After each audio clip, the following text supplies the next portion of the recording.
I think the rest will be somewhere in the world of twunks and not twinks. This you'll have Right. to expand. I will not. I will just. What? Of course you will. Why are we doing this?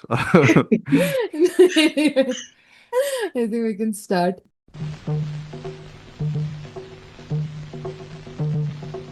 जादू मंतर जादू मंतर जादू Mantar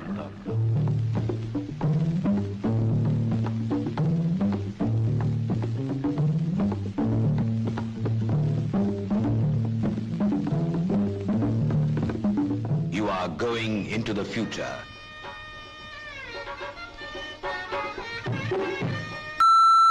You talking to me? Ain't always BBC clothing. The Queen is dead. Hello, and welcome to part 3 of our Pride Special series for 2026 here at Queen is Dead. For the first 2 parts, we covered Asian queer cinema and European queer cinema. And for this third and final part for this year, we'll be talking about English language queer cinema. If you've listened to the other 2 episodes, you'll know that this episode is a little bit heartbreaking to Dhruv, who wanted to do a full Terence Davies retrospective, but I strong-armed him into talking about American cinema as well, which he's still salty about and will be throughout the remaining episode. Not really. At least with regards to one film, as you have I won't already be stated. salty, but I'll be like, why did you reject my hypothesis? Essentially, We'll get to that when Yeah. we get there. But yeah, we want to talk, as we've mentioned before, about how different filmmakers approach queerness in cinema, what are the different narrative and aesthetic modes that they take. And here we are talking about 3 films by 4 filmmakers, and we'll be going in chronological order. So the first film is Pink Flamingos, 1972, by John Waters. The second is Bound by the Wachowski Sisters, 1996. And the third is Benediction by Terence Davies, 2021. So here again is a full spectrum, if not ends, but at least 3 different, I'd say, approaches to, definitely aesthetic approaches to queerness on screen, with one being extreme, again, it's kind of similar to the last one of extreme excess and the other of a certain kind of asceticism, though I think Benediction has its It's got its aesthetic. flourishes. Yeah, it's got its flat. It's not as sort of cold. It's not or ascetic. I as- won't even say it's ascetic. I think No, it's it's not, got but a style. it's the bottling than the crying out in a lot of senses. Sure. Than something like Pink Flamingos, which is everything is exploded onto the screen, if one Quite must. literally. Yeah. Quite literally. I'll just introduce Pink Flamingos. Hello, moviegoers. This is Mr. J speaking to you for Dreamland Studios. This beautiful mobile home you see before you is the current hideout of the notorious beauty divine, the filthiest person alive. It is directed and written by John Waters. Come on, Chris. For Pink Flamingos, you need to do like something like louder, wilder. I don't know, like more. What can you do? Like, I don't know, with your voice. I don't know. I don't want you to do something You want me live to do like for us. like John Waters' impression or his Mr. J voice in the voiceover. Yeah, whatever, like or a divine slightly. impression. Yeah, like Or- a slightly more I don't know, unconventional, slightly rubbisher way of saying stuff. If that's I the don't word. have that, sir. I'm not that. I don't practice as much excess as the film does. You can probably talk in the way, like, because there's a certain cadence everyone talks with in that film, especially the egg lady. Cotton! I'm in here! I hear the Eggman! In here, Mr. Eggman! Eggs! Oh, help! God! In here, Mr. Eggman! Here I am! Oh, the Eggman! Who's I said it's like school play level acting quality, which is what I love. Every line is said twice with the right amount of emotions. Anyways, but it is directed, written, produced, edited and with the cinematography by John Waters. It stars Divine, David Lochary, Mink Stoll, Mary Vivian Pierce, Danny Mills, amongst others. It was released in 1972. it's an American film, and I will give you the summary courtesy IMDb, which is notorious Baltimore criminal and underground figure Divine goes up against a sleazy married couple who make a passionate attempt to humiliate her and sees her tabloid given title as the filthiest person alive. That's exactly what the film is. It is Exactly. exactly what the film is. So Mind if I begin? Because this please was begin. my No, no, this is your thing. this Yeah. is my thing. This is my Yeah. pick for Yeah. the lot. And so Waters is a very, very interesting filmmaker. I'd mentioned Mm. this last time, but the 1970s is a fascinating era for queer cinema. I think for me, a great starting point for it is actually not even a film by a queer filmmaker, but it's William Friedkin's The Boys in the Band, Mm. 1970, which was, I think, one of the like first mainstream texts to feature like an all queer cast and be such a Mm. mainstream like what do you call fair and lot of diversity of queer films across the world come out in the 1970s because it's in line with a lot of more progressive movements. America specifically, 1969 is the Stonewall movement, which really brings queer rights and queer discourse to the fore.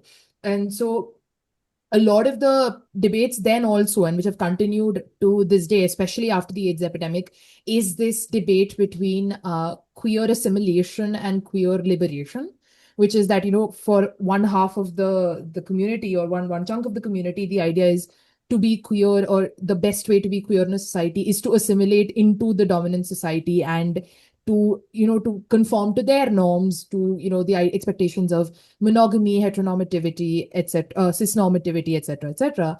On the other hand, there's been a radical side of the queer movement which says everything we should do to upset these quote unquote normative sensibilities because they're harmful to everyone. And the point Mm. is that it's not just us creating an expression, but we should create a world where this stifling is in itself of everyone is reduced so that everybody can express themselves more fully. Now, Yeah.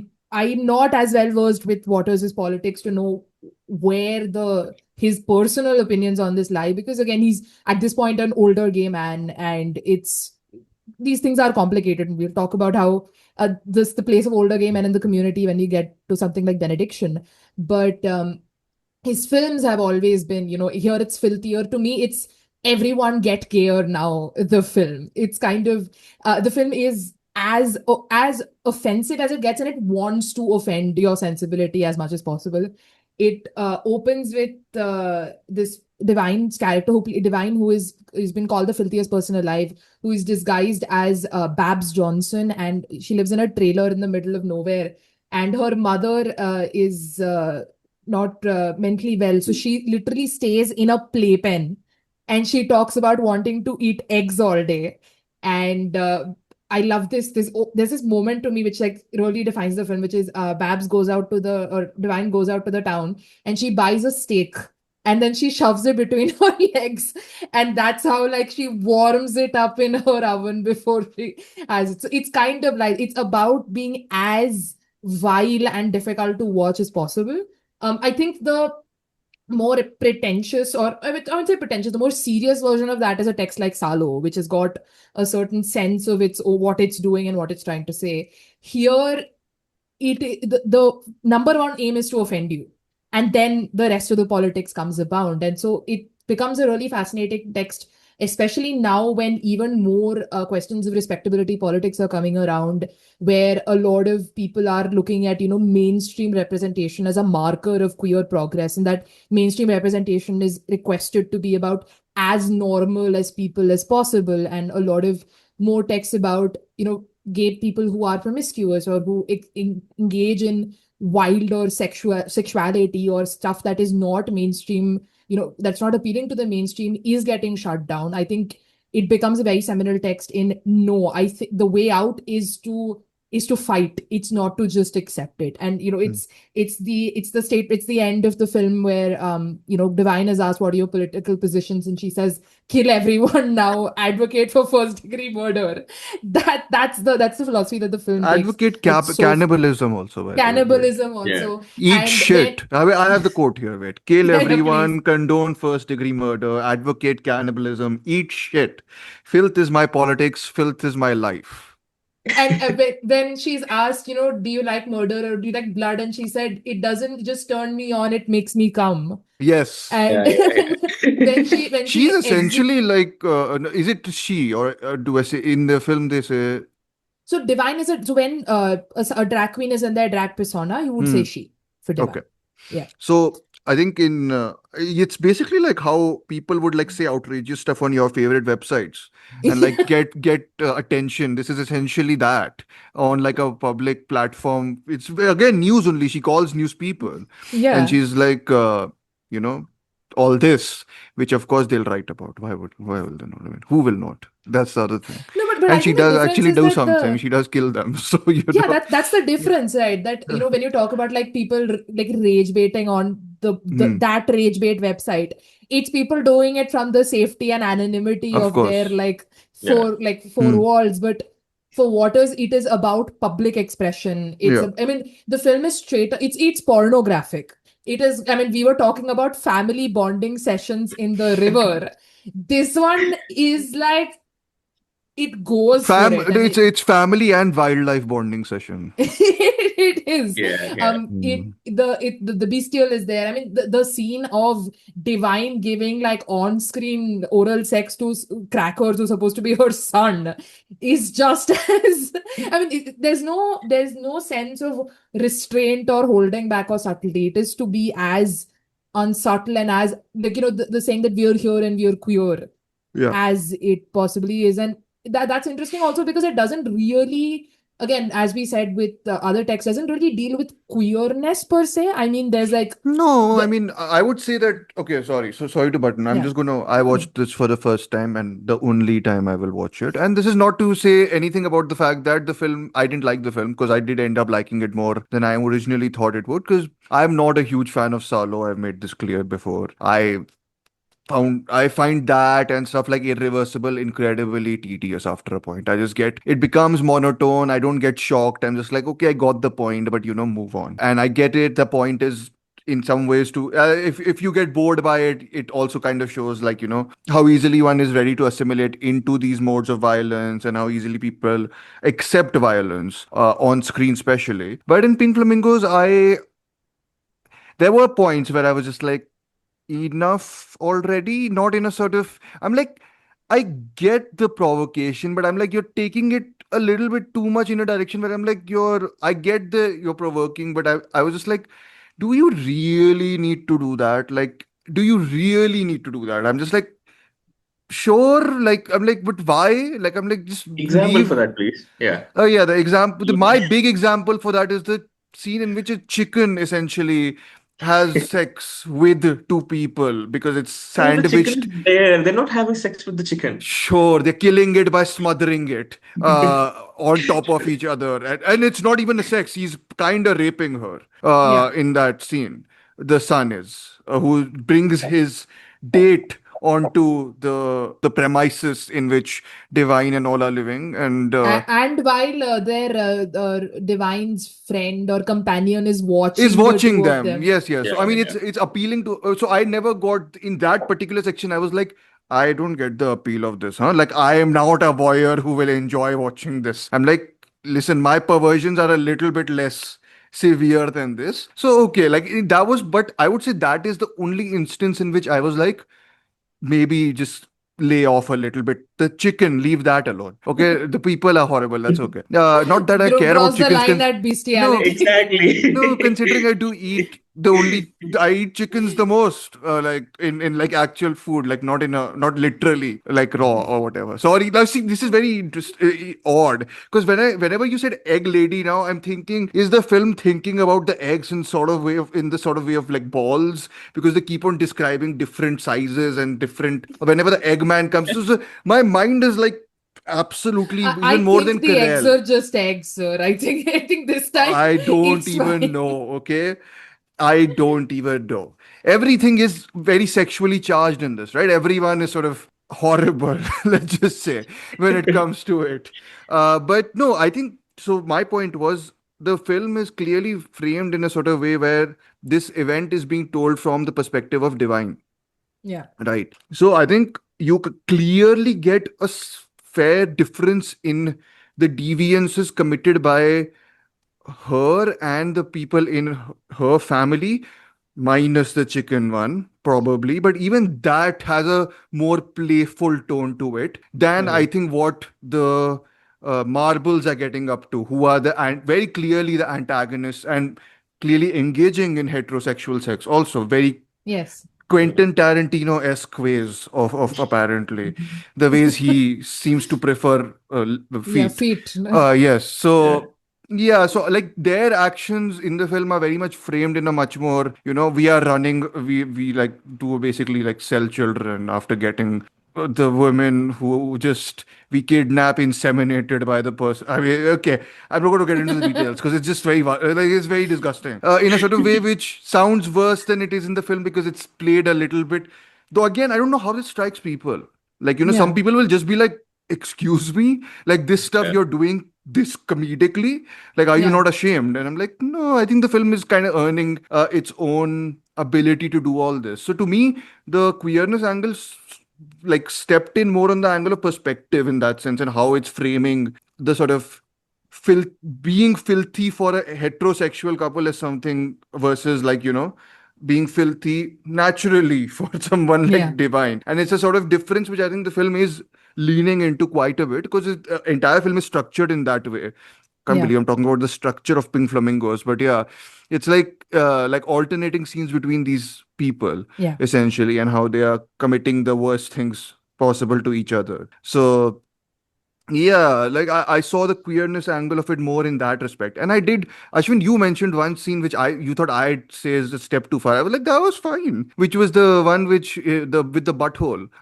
So that was the sort of that's like exhibitionism in a sort of, oh, Yeah. look at our like expression of being vulgar. And I'm like, okay, that's fine because it's done in a very, they are having a party outside and he's There's like Right. comedy music in the comedy, background. yeah, and after that they just eat the policemen who come to, or eat, right, they kind of eat the Yeah, yeah. policemen who come Yeah, to yeah. murder them. So yeah, all that I was like, yeah, sure, kill them and like eat them, it's fine, and like do the butthole dance, I guess is that's what I can call it, right, or is there a Chicken is where particular you draw the line. That the summary is that, like, you can excuse cannibalism, but like, bestiality is where you draw the line. yeah, because it's very like, I'm like, just rape plus bestiality. I was just like, it's a bit just relax a little bit, You're okay. like, this is it. The Dhruv's, we can see Dhruv's moral calculus happening over Right, here in right. real time.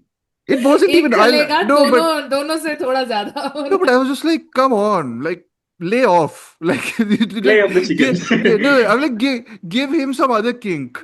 Like, don't give him this kink. It just looks, because we see the entire thing Yeah, happening in a fight. We don't even yeah. see it like a sort of, I'm like, poor guy is getting squished and he's bleeding. So anyway, sorry. I went to talk about the queer angle, but I've like, dovetailed through the whole Yeah, yeah. Yeah, yeah. uncomfortable. What are my kinks and what are not my kinks section of it, I We guess. But don't yeah, want to know, so. you wanted us to discuss this film. Sorry. Ashwin Yeah. thoughts. Yeah, so this is the second time of watching this, and I think I enjoyed it far more Okay. than the first time. Okay. Like this time, I was like in sync with the humor of it. Like Yeah. I could just get into her dialogue delivery and all, like a lot of lines. I'm just laughing out loud the way she delivers it.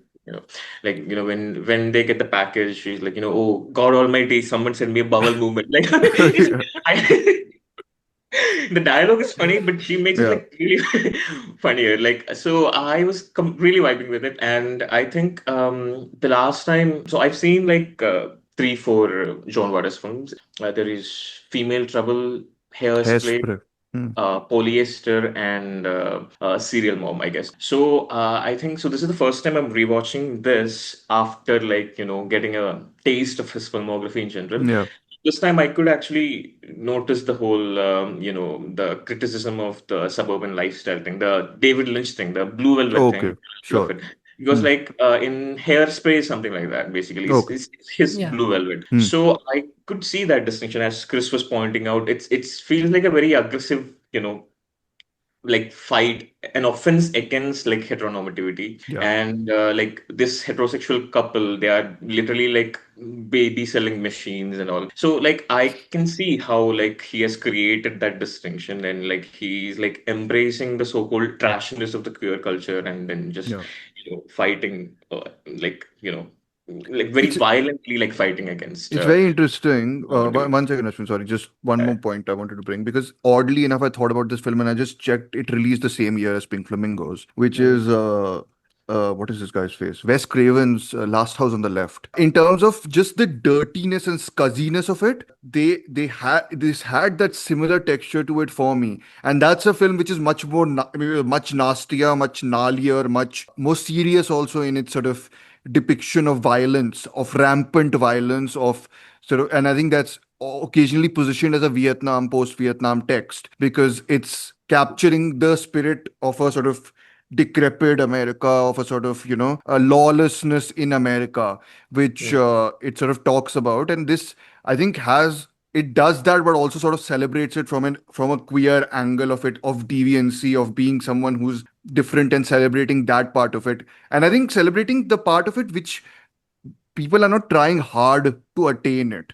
It's this whole Yeah. idea that it's there, but like you need to sort of inhabit it, as opposed to be something which sort of, pushes like tries to nudge their way into it, like the heterosexual couple is trying to. It's about Uh, appropriation also, right? yeah, yeah, Like assimilation, true, yeah. you have left us to filth. Mm, We right, have right. learned to embrace it. Now yeah, you think it's cool, so you are appropriating it from us and trying to take it from us, but it yeah. doesn't come naturally to you. You have to, Mm, like, their own like sexual or personal acts are very tame when you compare it to the things that Divine is doing on the daily. They Right. engage in acts which is or they facilitate acts which are considered, non or considered filthy, like running pornography shops and mhm, stuff. And even the women that they kidnap, they are not sexually assaulting. They're getting someone else to do it.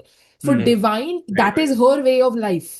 Yeah. Mm, Her everyday life is of one of, again, that's to me, that ending scene is it's the most shocking, but I think it's the most important scene of the film, which is, and Divine is going to prove that she's not only the filthiest person, but the filthiest actress alive.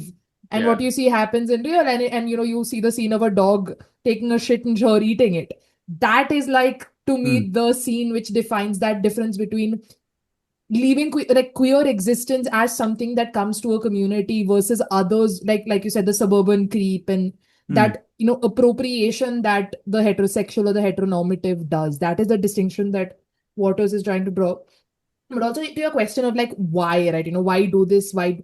I think to Waters, it's because he can. And I find that there is a merit there as well, because so much of, queer history has been, Mm, him hampered by the Hays Code.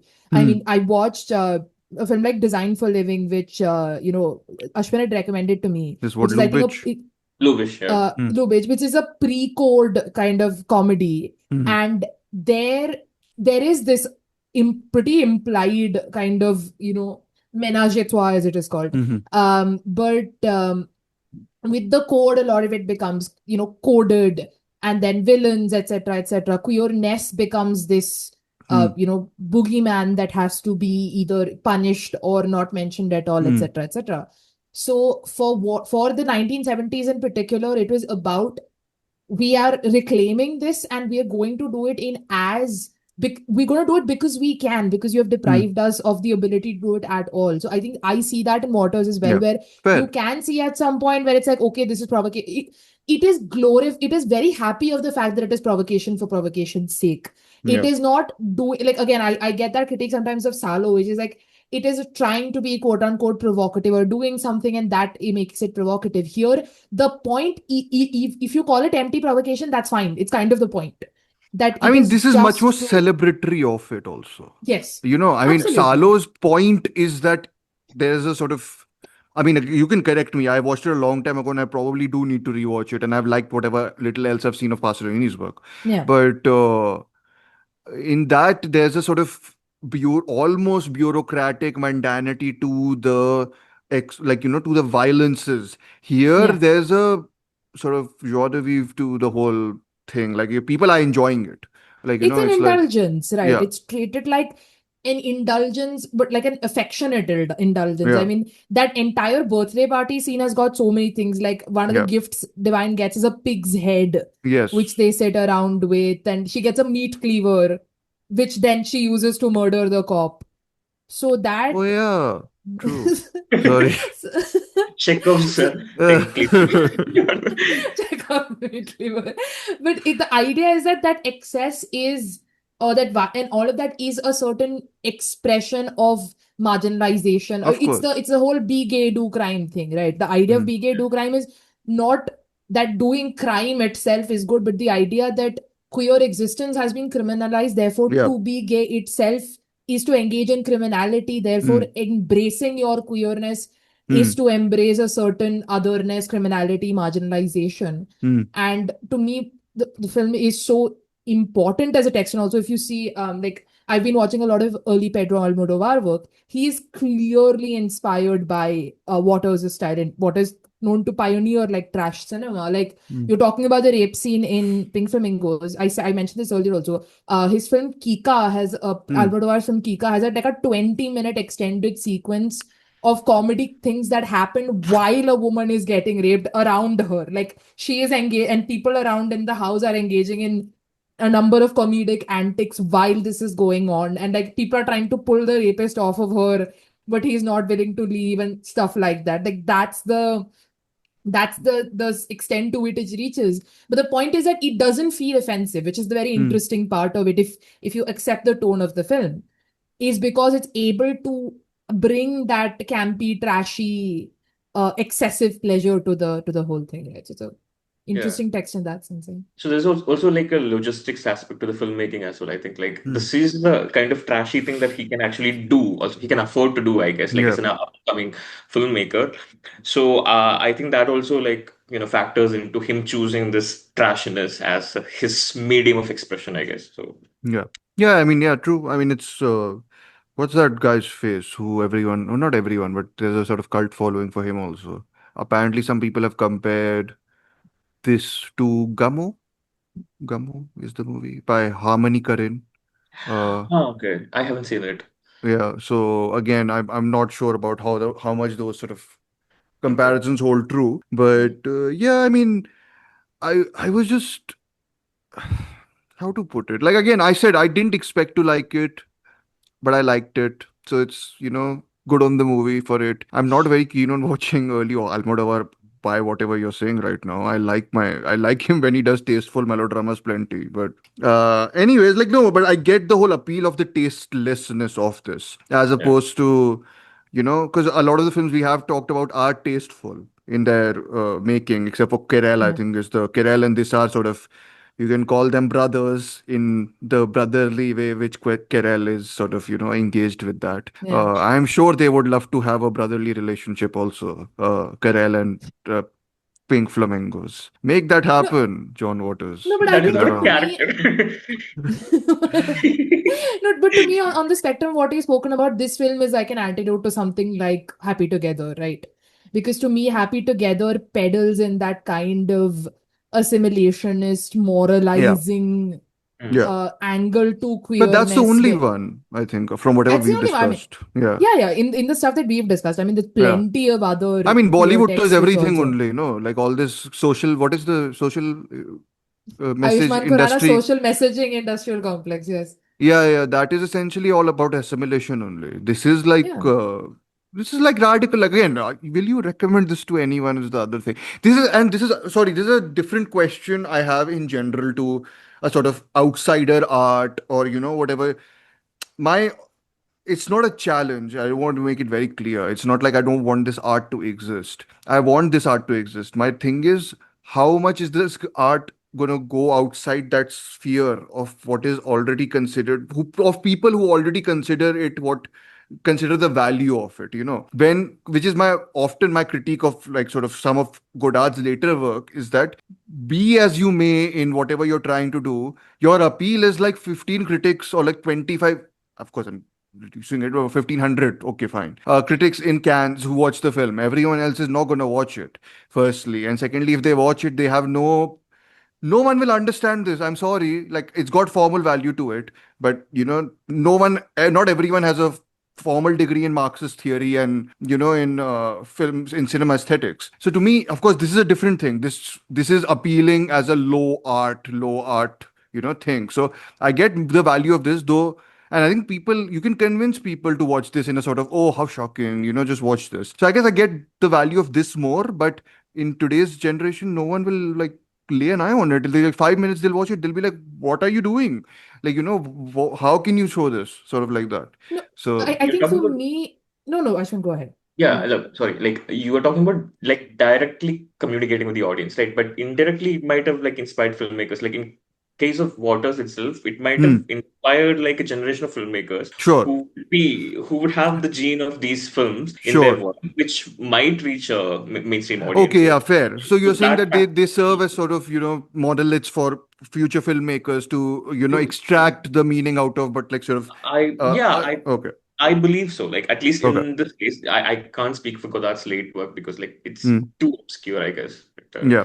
I But mean, in like, no, no, his early work and later work, which I again don't care for that much. But it's been, I would say, like, even this guy who's one of my favorite films of this year is from him is Continental 25. Radu Jute is very inspired by Godard and clearly taking like lessons from what he makes and making stuff which is his own out of it. So yeah, I mean, yeah, true. Actually, I didn't think about the filmmakers using this and then sort of extending that knowledge onto their filmographies from this. But yeah, good point actually.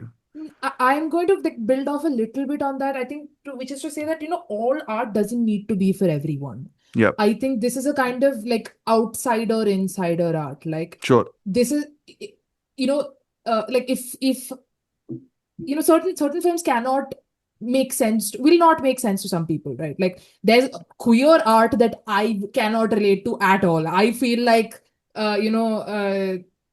Siegfried Sassoon at the end of Benediction, and this kind of angry old man who doesn't understand the Yeah. kids these days. So fundamentally, for me, films like this function for its particular audience. Now, if it has crossover appeal, great.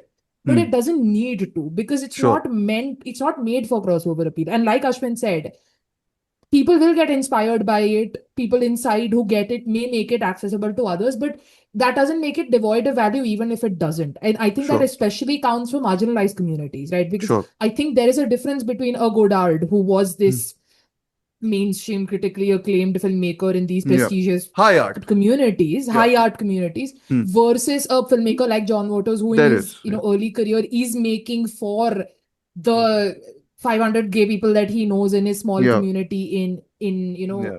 New York or wherever in the US. Like Hmm. a film like Rocky Horror, for example, which I keep citing, that is a cult classic now through like midnight screenings. That has including in India, a lot of gay communities have local productions, have local midnight screenings. It's an intra-community exercise, Sure. an intra-community piece of community building, which they exchange and practice within themselves. And some of it has mainstream appeal. Some of it can go to other people's, but it doesn't. I don't think we need to give all art the burden of having to do that, Fair. is my point. No, you guys have very successfully convinced me that whatever I was saying was BS. So thank you. Anyways, on that note, Ashwin, any But other I thoughts? have a question Yeah. actually. So like you guys remember that the character like Channing in the Yeah, basement. yeah. So he is Closet like queen. yeah. Yes. What do you guys have to say about that? Like they literally like call him like slurs like Yeah, homophobic. actually, he's an So like interesting character in yeah. that But he's he's a also sort of like the bull interloper, no, for in their both the Yeah. spaces. business. So it's kind Yeah. of very interesting to me. Like, but I didn't quite understand what he was going for there. But like, I thought it was something of note.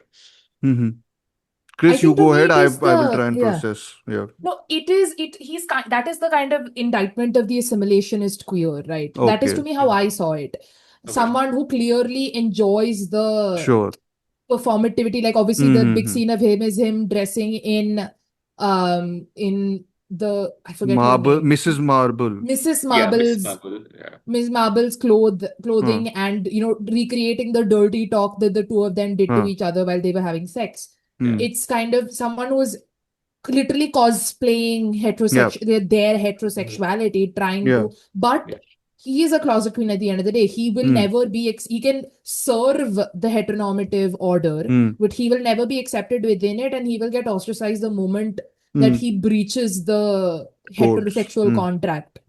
So, and also to Divine and to Crackers and all of them, he's a traitor.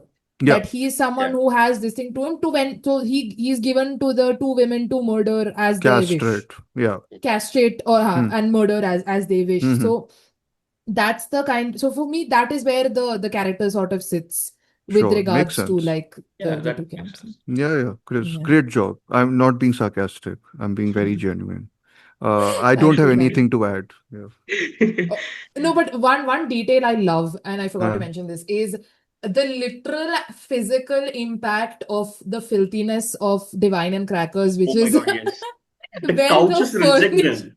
Right. The house rejects the heterosexual people. Like, and it kind of treats filth as contagion, as a kind of positive sense, right? Because obviously then a lot of these narratives will get turned around when you get the AIDS epidemic and it's that, it's a disease. But here it's like, no, this is a disease that we are going to weaponize against you, and your own, suburbanite, a very, very polished filthiness will be victim to our actual filth that you think you can appropriate. It's a fantastic moment where the plates fall off the table on their own, and the couch rejects them. It's a very interesting detail of how Waters treats that.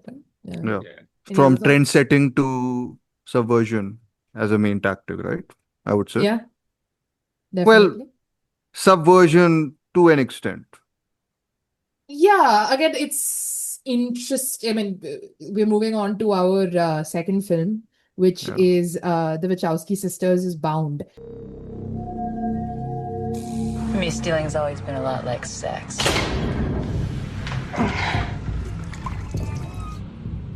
Two people who want the same thing, they get in a room, they start to plan. It's kind of like flirting. You're having second thoughts. I'm just making a point. I want to see the money. It's over $2 million. Welcome to the family. You're amongst good people here. I have a tattoo. Would you like to see it? We actually discussed talking about this film in regards to the noir genre. Where it'll probably fit in better, in my opinion, but sure. Yeah. True. I mean, we were looking also at, I mean, like I said the first time as well, our texts that we tend to be kind of targeting a specific demographic. So it was the idea of expanding both subject matter and filmmakers to more than like monosexual, like gay men. This is our quote unquote diversity entry, let's just say. Excuse me, Chantal Ackerman we talked about. I'm kidding, of course. Are you? I am. Okay. Anyways, but no, I found Bound to be a very interesting text as a subversion of its generic norms, but also as, again, this will bring back, I think once an episode, it's very important to do our what makes a queer film debate, and I think that's this text for that. Yeah, it's surprisingly been prominent in like all three of them, right? With Happy Together in the first one, Meeting Savannah in the second one, and this one here.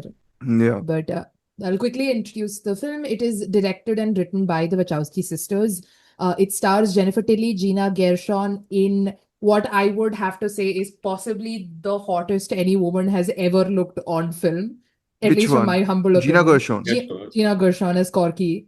Joe Pantoliano and John Ryan. Cinematography is by Bill Pope. Edited by Zach Stenberg. Music by Don Davis. This was released in 1996. And the summary courtesy IMDb is tough ex-con Corky and her lover Violet concoct a scheme to steal millions of stashed mobbed money and pin the blame on Violet's crooked boyfriend Caesar. Who wants to go first with this? Ashwin, I think. I don't want to Why? Okay, start. sure. I don't know, because I'll be like very like, oh, but why? I mean, not that why did we select this, but I'm like, Okay. sure. And like, I have a bit of a that reaction to Bound. Unfortunately, I did not expect to have that, but yeah, that's what I had. But Ashwin, I think you like it more, so you'll be, Sure, sure, sure. better. Yeah. Yeah. So Bound, I'm watching for the first time for Hmm. this as a preparation for this episode, and I had a question about like its placement in our queer Hmm. episode series. We'll get to that. So as we're talking about subversion, to me, I think it's subversion of the noir genre more than Hmm. anything else. So, which is one of the reasons why I didn't particularly see it as a queer film. I'm like, okay, this is a play on the Hmm. queer, the neo noir genre. Yeah. So, I had a lot of fun with it actually. Like, it starts off as a very, very erotic thriller. When we see how this like Jennifer Tilly's character is like almost immediately attracted to Gina Gershon, who is like a plumber living next door. This is literally like the plot of a porn, basically, like like with just two women, like so.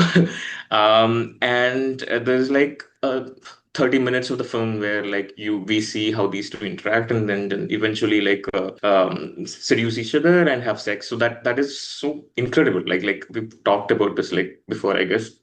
Like the sex scene is like so insane It's like a actually. Like tracking shot, right?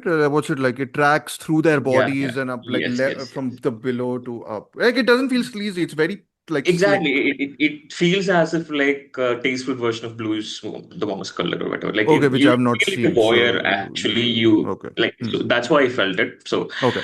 but then it turns into a like a very fun, very interesting thriller where the Hmm. relationship between these two women it like kind of takes a backseat, which is where I think Dhruv kind of lost the thread Very here. much. Yeah, yeah. Yeah, but I was like, I really liked that left turn, and because like Sure.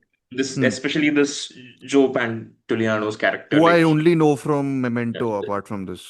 Okay, I've known him from like the Sopranos. Like Ah, okay. he plays a Hmm. very similar, like very annoying character. So Okay. I was like immediately like brought into the Italian mafia mode, Yeah. like the Sopranos mode, and I'm like, oh, this is so much fun. Hmm. Uh, and the film like goes back to the relationship between the two women, like in the final, like kind of the epilogue sort of a section of the Yeah. movie.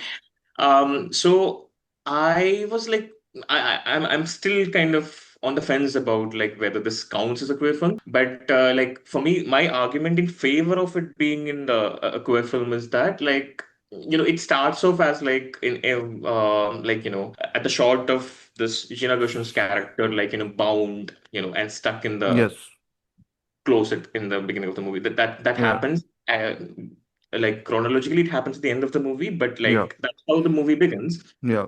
And towards the end, like she gets out of the closet, and then like they together go on a very like pleasant like walking into the sunset kind of a journey. So like in retrospect of what happened with the Wachowskis, like I feel it as a like a coming out of kind of thing, and Yeah. in that sense, in a meta textual way, I Hmm. count it as a queer film. Hmm. But as a story, it doesn't quite fit into that for me. Sure. But it's so much fun, like the crime thriller part, Hmm. as well as the erotic thriller part. Both of them Hmm. worked for me, and there are these like formal flourishes of these people, especially like this is a debut, So like I was Hmm. like just impressed that it's a debut, and Over a lot of over. Is that a common Wachowski's thing? The over the head sort of shots of yes, like. over the head. There's a scene where like we have like white paint, and then this Yeah. Joe's character is like being shot in the white paint with a Yeah. lot Yeah. of Yeah. so the all the slow-mo things and the very formal stuff that we will Fun. eventually get to see in the Yeah. Yeah. Matrix, Yeah. I really had fun with all of that. Yeah. So I liked it. Yeah. I mean, whatever Ashwin said is absolutely true. I just don't like one section of the film that I would say I don't care for it much at all. And I think for me, the issue is that the plot takes precedence over the relationship. And I'm like, Yeah. but why? Like, I'm just like, but why isn't like, I don't have anything. I'm like, I've seen this plot play Mm. out. I know you've played on the idea of the femme fatale, and the appeal of the beginning of Bound for me is the sort of is she luring me in? Is she not luring me in? I am falling for her. I am not falling for her. That back and forth is there between both the female characters. And I was like, I'm surprised as to how openly erotic it is. Like, just from the moment they see each other. And after that, every time they interact, it's like, you know, I think it's Jennifer Tilly who basically speaks every line as if she has like an orgasm. I think, or she has ASMR. the yes, but she has the cadence of, which is why the whole David Lynch thing also appeared in my head, of Audrey in Twin Peaks. She Mm. looks a bit like Right, that. She right, right, right. speaks a bit Yeah. like that, She's got and that she has that rasp to her. Yeah. that Very rasp, rascally. an air of mystery, and like all this stuff is going on. And so I got reminded of Twin Peaks. And then there's a lot of mob people also coming in, and like just not that mobs are in Twin Peaks, but this whole idea of like this secret, shadowy. I love the credits, by the way. The opening credits are wonderful, very stylish in a sort of way, which I really had fun with. But yeah, I really like. I thought this is. I was more. So again, this is weird. I guess I prefer erotic thriller sleaze over sort of Tasteful. Sure. tasteful machinations of a noir. I'm sorry, I prefer the like the cheaper, more less mechanical version of it. So I was more into that, and I just thought I didn't expect them to take that much of a backseat in the like in the middle act. I was like, Mm. I know it'll pivot a little bit towards the, they are stealing, they've stolen this money, and then they have to get away from it. But I'm like, this entirely shifts towards the Pantoliano character, and I was like, I like his performance, but I just like, I don't really care for him at all. So I'm just like, then for me, the relationship sort of slid too much into the background. And I was like, okay, and this is where my issue with the opening image is great, the opening, but I was like, okay, get to the point where she gets tied up. Like the character gets tied up, because we know we are leading up there. That's the first image, and this is like, So I was doing a bit like, like just get to that bit, get to their bits quicker. So to me, it was that issue. I don't have any argument in it being included in this thing. My thing is only that I had proposed Mulholland Drive, which when I watched this, I was like, if this can be there, then I'm sure that can be there too. In a sort of in a tragic register, of course. And that's a tragic register. This is a sort of utopian play on a femme fatale, where that becomes a sort of very positive character, and not a duplicitous one, even though she has been duplicitous before. So to me, it was more that I enjoyed it formally. This is the first Wachowski's film I've seen, so it's a Oh, you've seen weird The thing. Blasphemous. Matrix. Oh my I've God, never I seen The but Matrix, so yeah. I enjoyed the formalism. I thought it looked very slick. It had a Yeah. sort of gloss to it, and I have to. This is my background score thing coming back. The background score in this had the sort of soft core porn. I was like, okay, this is like very, very Yeah. like it has that very which I was like, I don't know how to feel about it. So I was like, maybe I would have preferred it, but then I think it fits well into the tasteful, tasteless sort of Mm. combating of those two. So it's actually good that we've structured it this way, because we are moving from essentially trash art to classy trash art, and then to sort of classy stuff, High I think. art, high tastes, that It's kind of not thing. high art, high taste, I think, but it's almost getting suffocated by high art also for the person Sure. itself. So sure. Yeah. Yeah. I mean, Anyways, yeah.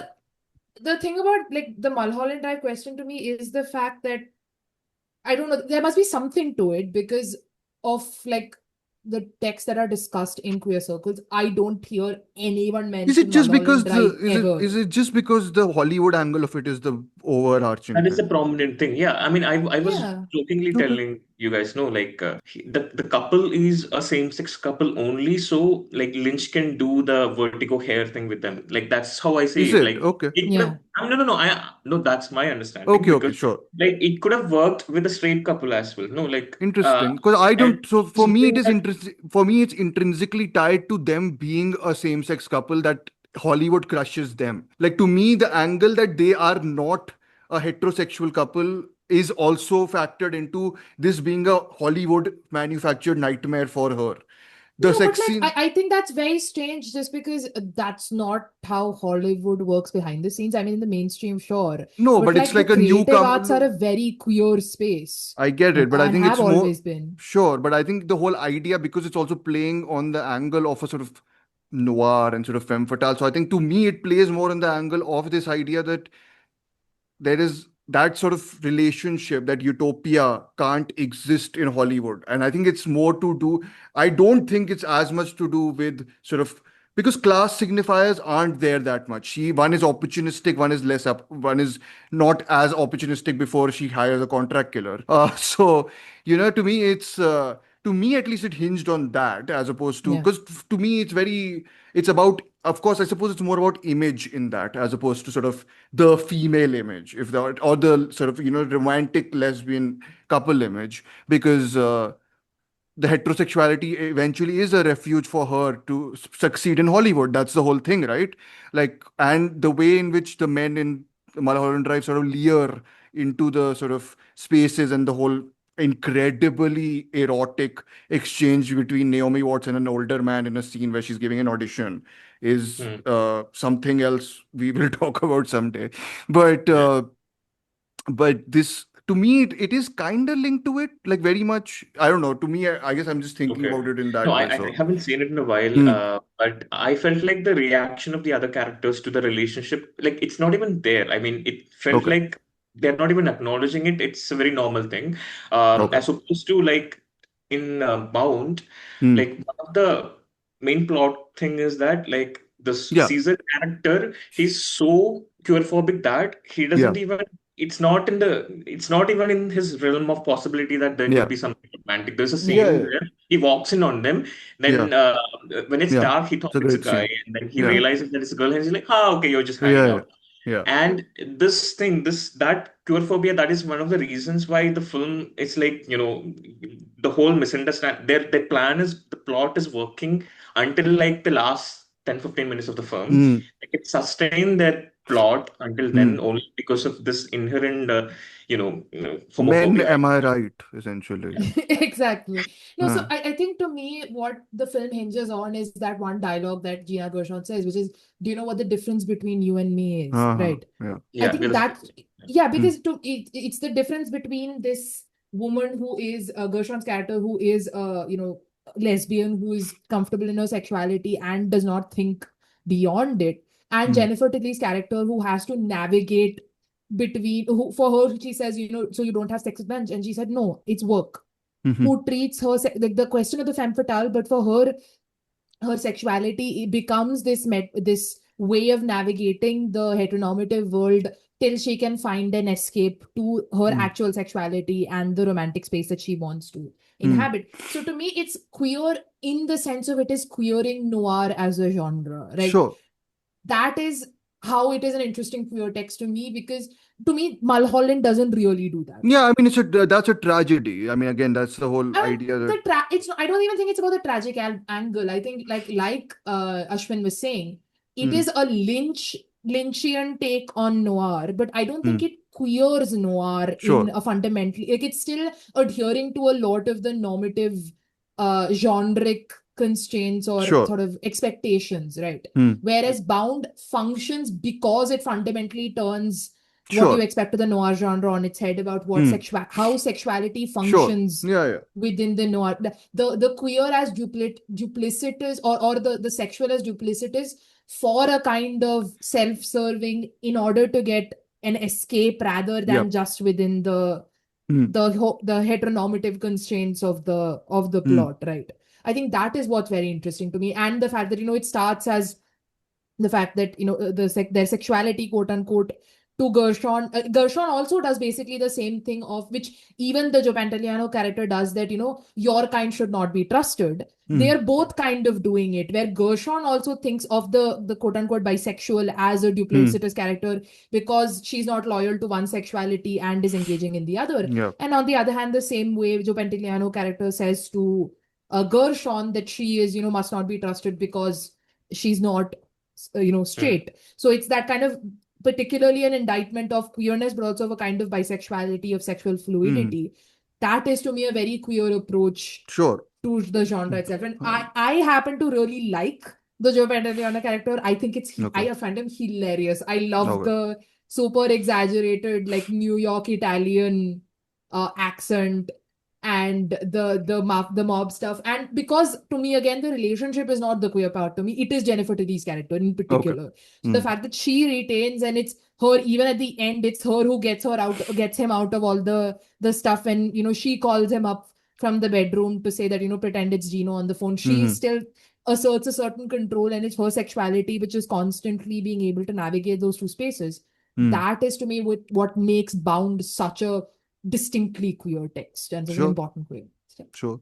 Yeah, argument bought, Chris. I have no Yeah, fair. rebukes. Yeah, but I didn't Only even come with because- rebukes. I just came with because to me, the plot machinations overtook a lot of all this. So to me, the Yeah. what you guys are talking about is all theoretically there. But I was just like, but I have to watch something totally else. So on a visceral level, the viscerality of the first sort of section went away very quickly for me once the Pantaliano stuff took over. So I was just like, yeah, I'm watching it. I had that sort of feeling to it with formal flourishes, which I enjoyed. But I was like, okay, I would be curious to know why people love it this much because I didn't. So, but no, I guess that's the whole thing, right? If you do click with the Pantaliano section of it, then it is good on a sort of very genre beat to beat level. It's well directed, it's well accomplished. It has a sort of almost stripped down in terms of the location and all, not in terms of style, because it's very stylish. The reds are very red in this in a way which I do really like. I even love that, And small details of phone call goes down a wire oh through the yeah, wall, the then camera, up the the camera other. just tracks And it one because of it's fun. the toilet bowl scene is very nice. With Yeah, from one apartment to the next, and then the blood. the blood, yeah, blood, yeah. And so again, it has a sort of, I don't know if people will be. Is this comparison fine to make? Again, I've not seen many films from this filmmaker, but he's looked down upon a little bit from people who don't like pervert filmmakers. Brian De Palma, in terms of style, in Yeah. terms of sort of. I mean, again, Brian De Palma, I mean, my reference for Gershon before this is, Showgirls, which is also okay. this kind of, Gershon is an icon. She's amazing in that film. Yeah. So, the kind of trashy, lowbrow, or even, sleazy stuff is definitely valid. Showgirls is Paul comparison. Verhoeven, just to clarify, Yes. not Yeah. Brian Not De Palma. De Palma, Yeah. but yeah. Yeah. Okay, Definitely. fair. I need to watch more from the Wachowskis. So I will start with Jupiter Ascending, of course. I'm kidding. So next Pride we'll discuss how trans the Matrix is, and then I mean, I'm sure it is. So yeah. Yeah. You don't I need mean, to convince me. I'm not the. no, it's no, it's too I'm much not of a Varun or dude bro Amartya. text. Yeah, that every time you tell a dude bro about it, they're like, "What's wrong with you?" Yeah. Oh my god! But it's so obvious. Yeah. Well, it's the Yeah, I heat mean, thing also, no? it's But they don't want to argument. accept. Sure. Yeah. No, You Okay, now I'm you're saying there's saying. a difference where because the big pill scene, the pill is literally meant to look like an estradiol Okay. capsule, like estrogen that you an estrogen tablet. So to that extent, it is a very like it comes from a certain trans filmmaking perspective. Sure. And which I think for me translates into some say Schoenbrun's work and stuff like that, which I feel it's in conversation Which with. we'll But, get to once their film is out. their film Yes. is out, which Yeah. apparently Kristen Stewart was at some screening of it, and she said it's the best time I've ever had at the cinema, and she absolutely loved it. So I am Nice. very, very excited. I didn't know you paid this much attention to Kristen Stewart's movie opinions. I pay attention to what Jane Schoenbrunn is doing on Twitter because she's very Ah, they're okay. very fun. Okay. Their tag is Sapphic Spielberg, and Fun. Nice. they do some lots of fun stuff on. When is on it Twitter. releasing? August, right? I think so. Yeah. That is Teenage Sex and Death at Camp Miasma. Yeah. I think they recently went on an interview and they were talking about how art isn't queer anymore. Like we might have more art, more art made by queer filmmakers or featuring queer characters, but it's just not queer. Like It the hasn't been aesthetics queer of in the it. last. The aesthetics of it, the politics of it. Okay. She said in 60 years, they said in 60 years we haven't had queer art the same way Interesting. that it was in, say, the Waters time and things like that. So I mean, that's a bold claim considering the 90s also had a fair share of. I mean, I know Todd Haynes is the big one, but I know others also came through that time, right? So. Yeah. True. I mean, I don't think they're particularly talking that there haven't been filmmakers who have pushed the envelope, but that on the pushing the envelope as a practice has come down Come more down. and more as queerness has Sure. gotten mainstreamed. Then it has Sure. become more and more the point is to be palatable to the. So look forward to 100% on Rotten Tomatoes and 50% or 20% on the other end, right? That's always fun. That's just like a fun thing at this point because of how distinct critical and audience in quotation mark tastes Yeah. are on that side. But No, but I anyways, also think that with Sean Byrne's films, I don't know how much of an audience they have outside of these they do. I mean, circuits. Do this they? I saw the TV Glow is pretty badly reviewed on something like IMDb. Really? So yeah, I mean, you I could see feel like you could compare Letterboxd and IMDb of that, and you'll see the difference. I think. possibly. Yeah. But I also think that Miasma is appealing to a very different audience when you cast like Gillian Anderson and Hannah Einbinder Mhm. in your main cast, and it's going for the more from whatever this thing is, the more schlocky horror kind of stuff Yeah. than the more quote unquote elevated horrors of I Saw the TV Glow. So Sure. to be seen. Yeah. Anyways, seen, any yes. other thoughts on Bound before we move on? No, I mean, is the score always like this in the Wachowskis films? I don't remember This had enough such of. audio. This had also a couple of those tunes which had Indian orchestration, I think, in the background. And I was like, the last time it's just I felt this odd when listening to music with Indian orchestration in it is a film by Atom Egoyan called Exotica. Okay. Great movie. It's just he has a penchant for choosing like Indian orchestrations in his songs. So and that has plenty of it. And I was like, just whenever the tabla starts playing in like a foreign, like in an American or foreign film with with just as like a signifier of like cultural, like the cultural east or whatever, I was like, enough, like just lay off the tabla, please. Leave it alone. Just choose some other Indian instrument. I don't know. It's We'll tabla or sitar for them. Like tabla or sitar is the big one. The Yeah. one Ang Lee did very well with Life of Pi. I mean, Yeah. doesn't the Matrix have the whole There's a person chart called Rajiv thing? in this also, like who the Rajiv, no, in the big scene in the Matrix has what like Astoma Sadgame or something like that playing in the background, no? Is it? It's like it's very famous. It's like a Are they stylized. into ISKCON? I don't know. We'll keep this to outside the podcast, I think. Yeah. And Varun isn't here, so he'll probably not go on a 15-minute rant about ISKCON. So yeah, anyways. Yeah. Anyway, the composer seems to be the same guy, Don Davis, who did all the Matrix films. That's Okay. Interesting. I like, again, it wasn't a big off-putting thing, but I was just like, okay, I mean, I'll be primed for it. So yeah. Anyways. Yeah. Anyways, then shall we move on to the film that Dhruv has been waiting to talk about this whole time? That's not true. I've talked about it before. Ladies and gentlemen, one of our greatest poets. Name? Sassoon Siegfried. Rank? Second lieutenant. Disease? I've had some sort of breakdown. Your lot is with the ghosts of soldiers dead, and I am in the field where men must fight. Your duty lies in obeying orders. In the face of such slaughter, one cannot simply order one's conscience. Good morning, Doctor. We have a house magazine. I'm sure it would welcome a contribution. Then I'll try to write something light and amusing. There's no need to go that far.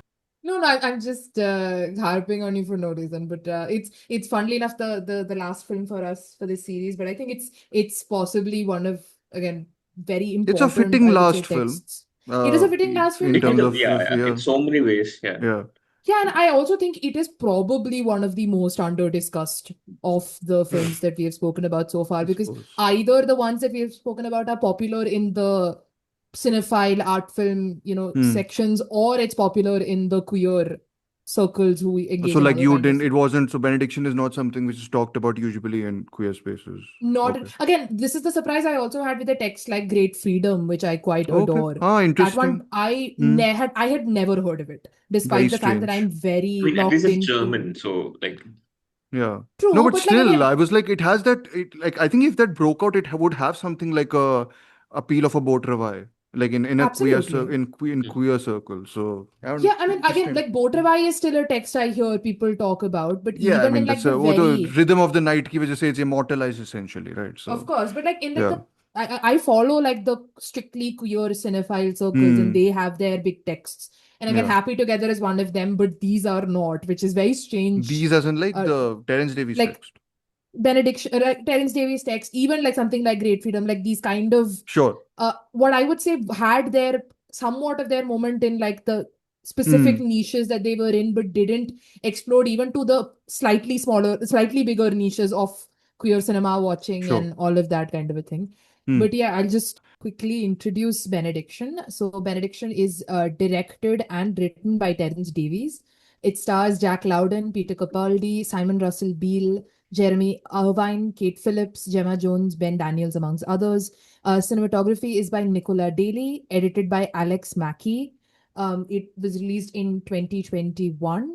The summary, courtesy IMDb, is legendary 20th century English war poet Siegfried Sassoon embarks on a lifelong quest for personal salvation through his experiences with family, war, his writing, and destructive relationships. True salvation can only come from within. Which is something Dhruv, apparently he said in interviews. yeah, Like, as in, Terence Davies was basically saying that he's looking for salvation in all the wrong places. It only comes yeah, from within, which it never comes in this film, which is one of the not, I wouldn't say like the greatness of the film lies in its tragedy, but the tragedy is the almost impending tragedy of this film is what always gets to me, in the sense that it's a film about a person who never wants to be a person who ends up becoming that person. And there are forces within his reach that he can probably use to change that, but he slips into it rather easily. And in a way which is pathetic, yes, but also incredibly sympathetic, because you, I think, get why. I mean, okay, so the whole stuff is there's the war, which is a constant in the film, actually. The post-war thing is very constant. And again, on repeat watches, the whole idea of it keeping on coming back through. And again, we will be talking about how badly some films integrate war footage and all that later in episodes on Hindi films. But this is, I think, one of the most gorgeous introductions to a war footage, which happens with the screen lifting of a stage play and war footage playing from like previous stuff from World War One. So I think the war being something that's destroyed something in this person, which he can't reconstruct or get back in any way, I think is one of the big things for me, which sort of gets to its appeal. The other appeal for the film is, of course, Terence Davies' filmography I've followed fairly religiously. He's a filmmaker who's made most of his films as sort of autobiographical extensions of himself. Earlier, he used to do that in very direct ways, his first two films, especially, and his Terence Davies trilogy, which is a short, like three short films, which are extraordinary, I think, increasingly in the way they sort of move. And his first two films are, one is, I think, Distant Voices, Still. I always confuse the title of his first film. It's something about distant voices and still lives or something like that.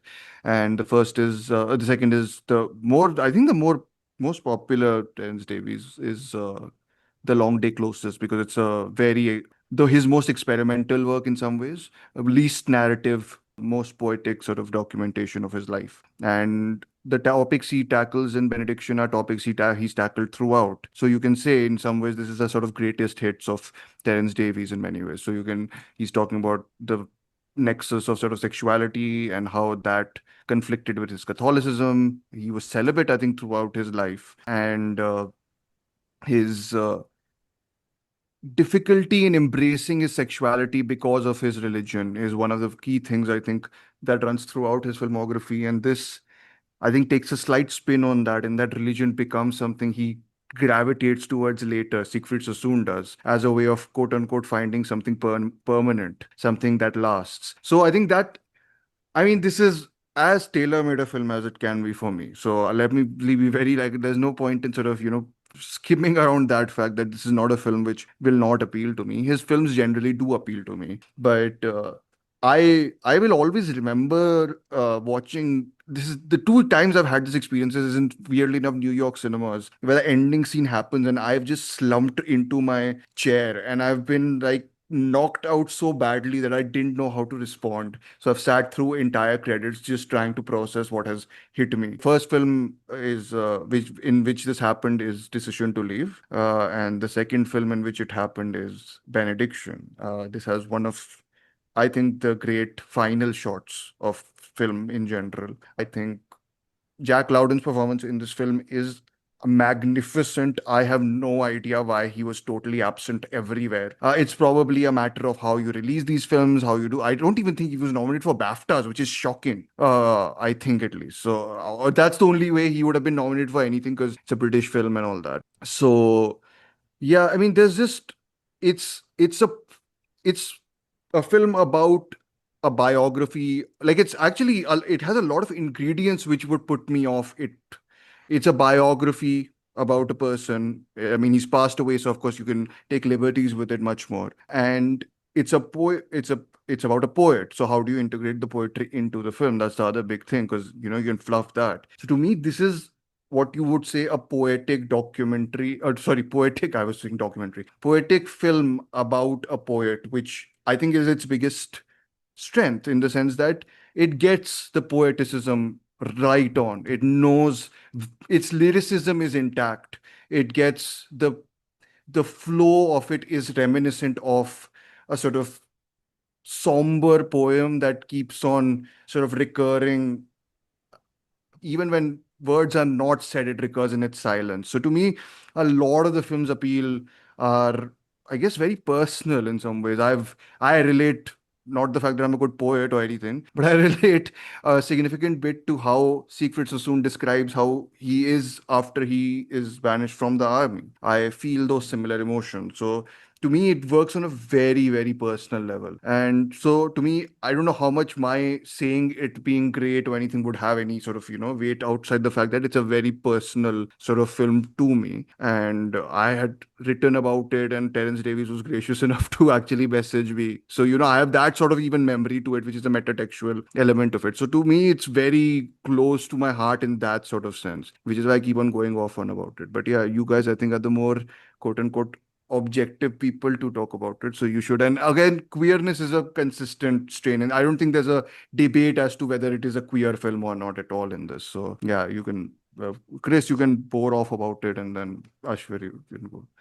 Sure. I mean, this is the second time I've seen this film, Yeah. and I think the first time I was still a little bit distant from it. Like it was the kind of, okay, I admire it, but I don't get it. But I think this time I was like, I just get this on a deeply spiritual level, basically, even though I'm not I mean, whatever equivalent of that is for me, because I'm not a spiritual person. But I think the interesting line for me, and that it evokes, obviously, because of the setting, is what Oscar Wilde said during his trial, which is a love that dare not speak its name. Yeah.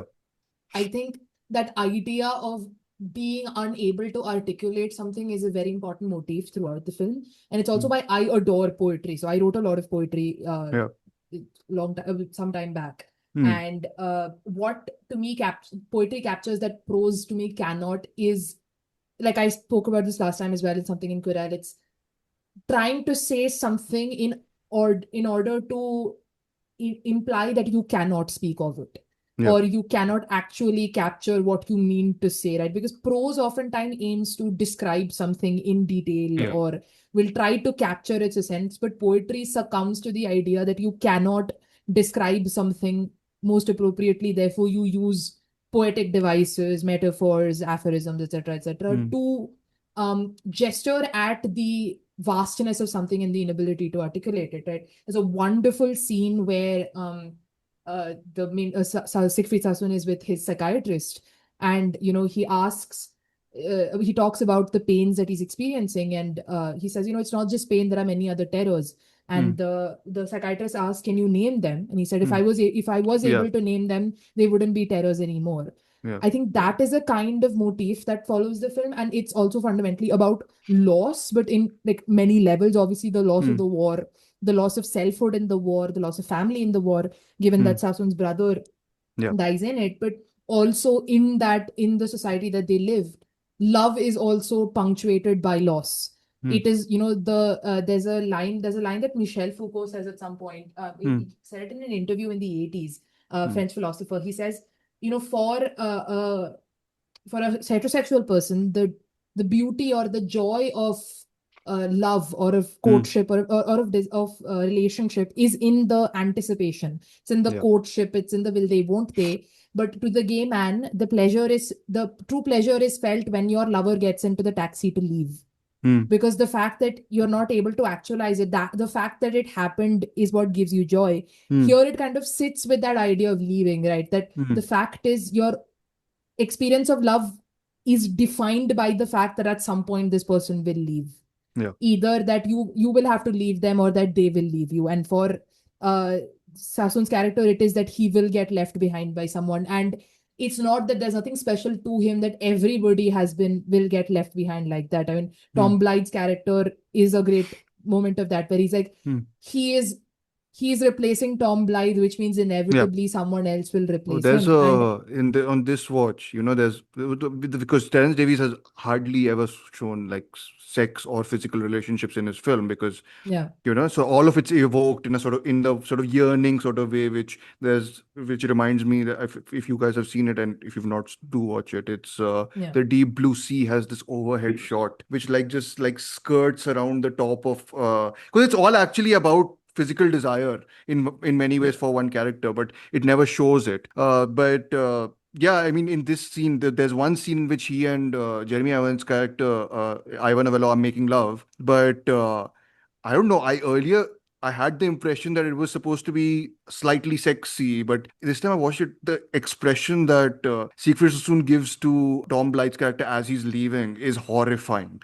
It's like a horrified sort of, I see him already I see myself already in him, in this relationship is already there. And I was just like, oh God, I totally miss that sort of, desperation that automatically comes in for him in that relationship. But the fact is that he still stays, right? And this is what we were talking about even in Stranger by the Lake. It's that every danger, every red flag could be in front of you, but it doesn't matter, that need for love, for connection, for sex, whatever you read that as, but as something more is so supreme that you know that it's going to happen. And in so many of the later interactions with Ivor, you can see that he knows this is going to end, but he still does the thing of, why are you with this person? Why is he here? And he gives the whole dialogue to Sassoon earlier, where it's like, love is when it gets boring because love evokes possessiveness, and he's doing that, and he knows that that's the wrong thing to do. That will only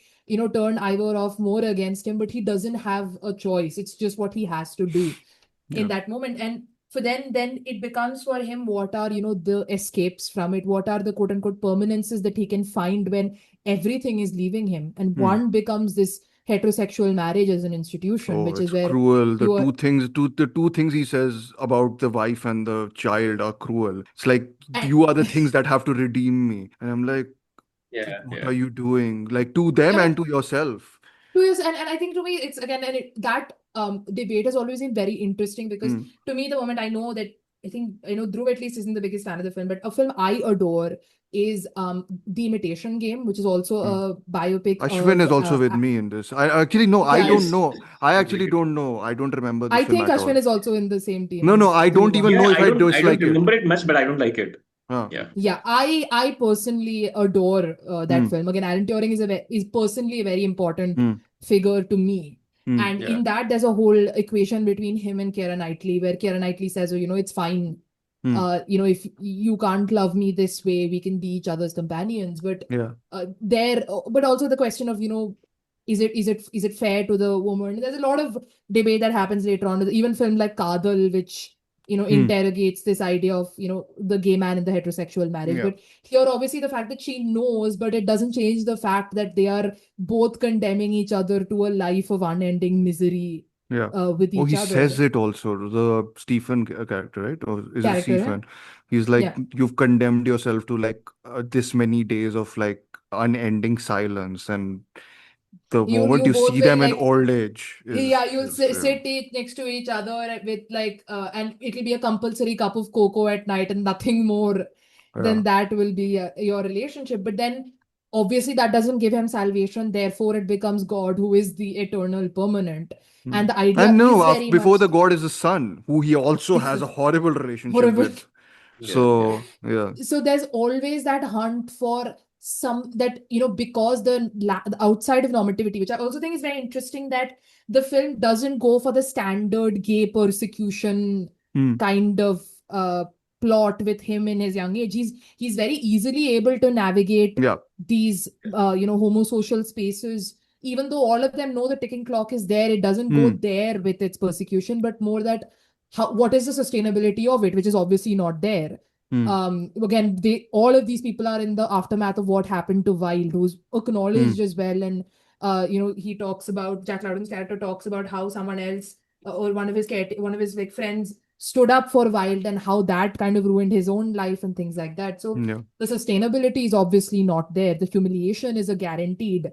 So the suffering comes through seeking in normative institutions, again, the salvation that you are denied. Obviously in yours, like you're denied a life in the space that you want. So you are like, okay, if you expect me to exist within these institutions, I'm going to seek salvation in them, but obviously there's none to be found, because you have been fundamentally rejected by them. There is no room for you in these institutions, however much you may prostrate yourself in front of your Lord God Jesus Christ. I mean, there's a scene where he lays down like as a cross, and it looks like he's basically like surrendered his soul in the most sort of pathetic way. This is Peter Capaldi, who's also very good in a sort of much more in a register which I soon see myself in. So yeah, that's quite nice. And even his interaction with Stephen in the older section also becomes. It becomes the idea that, the characters like Stephen, and it's implied Ivor, kind of learn how to bridge those institutions where they still have a connection to each other, and they're kind of like their underworld or their space, but obviously they still exist within these institutions. And for so soon it's so that I need some way out, that I cannot associate with you at all. I either get it from there absolutely, or I get it from here, and never shall the twain meet. And since you have betrayed me, I want nothing to do with you, kind of a thing. That what was once the whole you have doesn't he say something like it must be horrible or something like that, right? Like how it, because he says about the loneliness thing. Loneliness, like, and it must be agonizing or something. Agonizing, yeah. And he's like, I hope it, like, I mean, I wish it I is. hope it is hope it agony, is. like something like that. Yeah. So very like the bitterest of bitters. I mean, as much you can get. So yeah, that sort of it is heartbreaking, I have to say, and an emotion which I fear feeling a lot. So anyways, Ashwin, Cris, you had more thoughts, then go ahead, and then of course Ashwin can. No, I think that, to me, again, that what makes the film fundamentally interesting is, again, how it is in place of like pure misery text. Like, obviously a lot of my work that I'm hopefully going to do now was inspired very much by the final image of this film, which is actually a recurring image in a lot of Davies's work. I think in particularly what most memorable to me is in the second of the trilogy Madonna of this, which is Madonna and Child, where it's him navigating this complicated relationship with his mother. But there's a scene where he sort of gets away from it, and he sits on like a boat, and again he sort of stares into the distance and breaks down crying.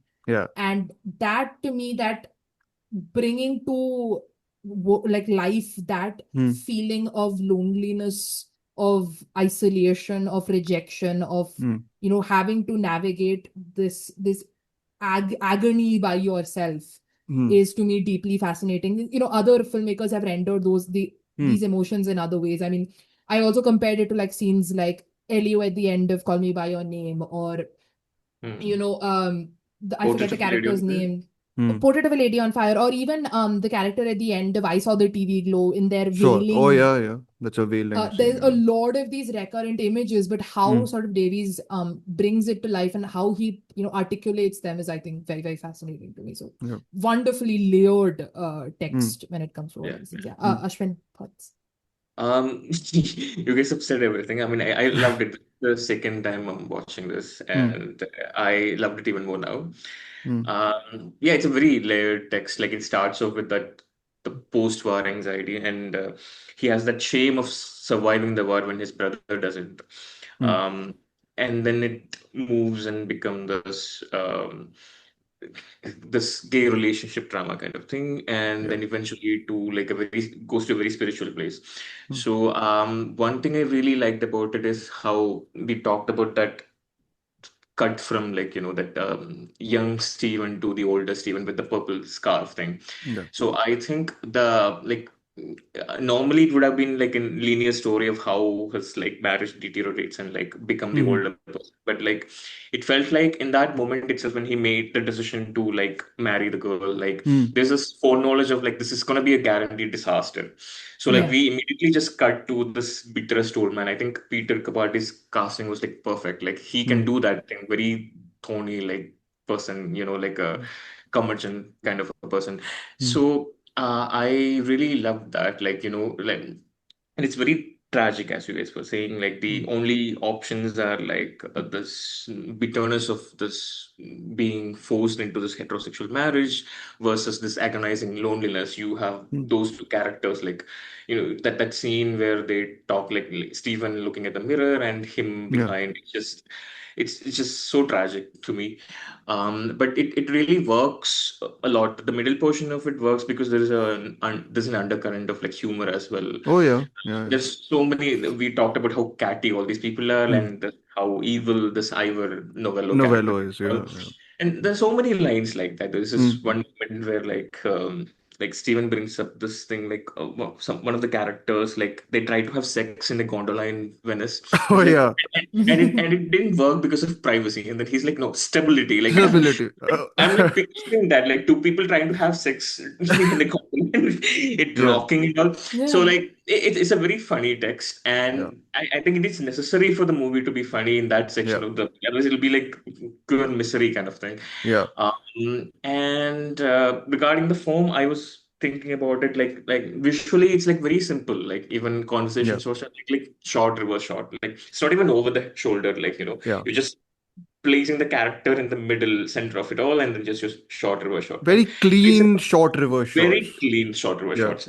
And dissolves like so simple. I mean, But dissolves is his big thing. I think this is dissolves big thing as is well. his big thing. Yeah. Yet he has incorporated the poetry part of it, like Yeah. which kind of reminded me of like Derek Sherman's Caravaggio, where like he used the artist's style, like visual style, the chiaroscuro in the movie visual Yeah. language, Mhm. and like in at Julian Schnabel's at Eternity's Gate, like which the Vincent Yeah. van Gogh Vincent thing, van Gogh. Yeah. there the color tone and everything is like Yeah. very much the artist. So I'm sure here it's a lot of POV shots also of a that, lot of right? So POV it's very, shots. yeah. Yeah, Yeah. yeah. Yeah. It's wonderful. So similar to this is on a similar line. Like we have the poetry of the subject is incorporated into the screenplay. Even when there are like during the dialogue scenes, it feels like poetry more than prose. Like Yeah. there is Yeah. a It's rhythm to the unnatural. subject. Like the dialogue is Yeah, old school. definitely. It's not. It's It's not very like. old school Yeah. and rhythmic. So Yeah. I loved the form, the content, Yeah. everything. They're eloquent speakers, all of them, I think, or at least most of them. So it also helps. They have a they are very English in a sort of, in a complimentary way Yeah. also, and in a derogatory way also. Like it's their Englishness stifles them because they are so insular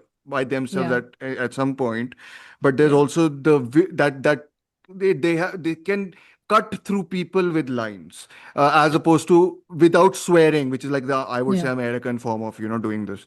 Sorry. Yeah. But No, again, I love that. That's also very deeply queer practice to me because there's a sure. concept called reading, Hmm. which is basically like you essentially say someone's like deepest insecurity to them. It's Okay. not about like cursing at them or anything. It's an old queer like drag practice and all. But the idea is that to read someone is to like read their deepest insecurity and present it to them Yeah. without the need for so the way that they cut at each other, the way that they talk about, for example, each other's art, where the question of the I forget one line. There was, I think it's Peter Capaldi says it at the end. There's something about purity, and Yeah. he says it's not about purity, it's about discernment, which you don't have. Yeah. So that kind of cattiness was what Ashwin called is a very queer. It's also like you have got the thing in like English comedies and stuff, but like that Yeah. is, I find it very it's very Yeah, and I think fun, but it's also very it's one of tragic. those qualities which has only shown up in recent Terence Davies films, actually. Yeah. Like the very like there is a section of A Quiet Passion, the Emily Dickinson biopic, which is a laugh riot because it's so funny of its dialogue. Then it shifts into being a cries and whisper style film. So you can imagine where it goes if people have seen Ingmar Bergman's work. But yeah, his humor has really sort of had really started coming through in his final works. And I think, again, I think the first time when I watched Benediction, I was a bit unsure about this whole section where it shifts, because I think the section with Dr. Rivers is and Wilfred Owen is so terrific. The interactions between these people are so, they've been given so much time to sort of breathe, and they've given so much time to sort of relax into their relationship. They're like, again, basic conversations. He has like 3 conversations with Dr. Rivers, all of which are a combination of funny, witty, heartbreaking, everything. They discuss life in a way which is very, very swift. Like there's no like, the language they use is very is not verbose as such, but it's very cutting in whatever they're Yeah. discussing. And he's so gentle as a character, Dr. Rivers, that it helps him being around Sassoon, who's this tormented from within.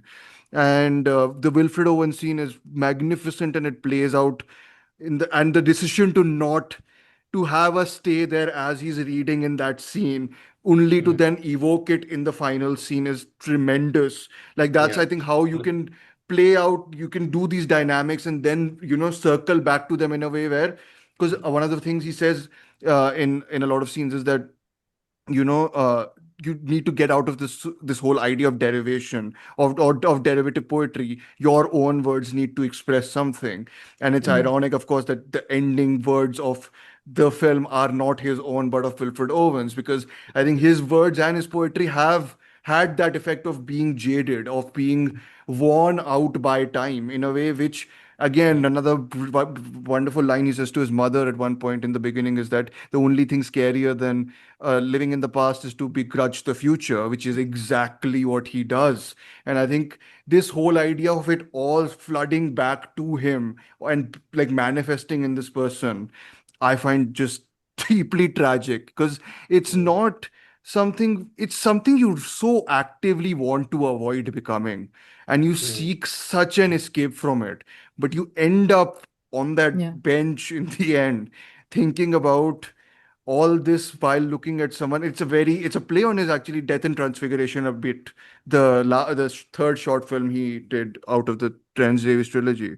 And just looking at this man, disabled man, with this hapless sort of no idea what to do with the world around him, and still having to exist in it.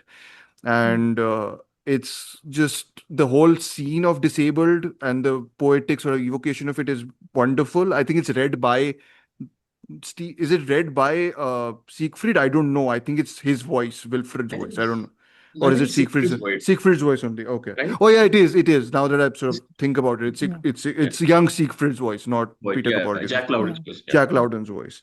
Um, And then just that very I've seen this scene too many times. So it's that very slow push in, very slow zoom in, first into that disabled man, and then the reverse shot.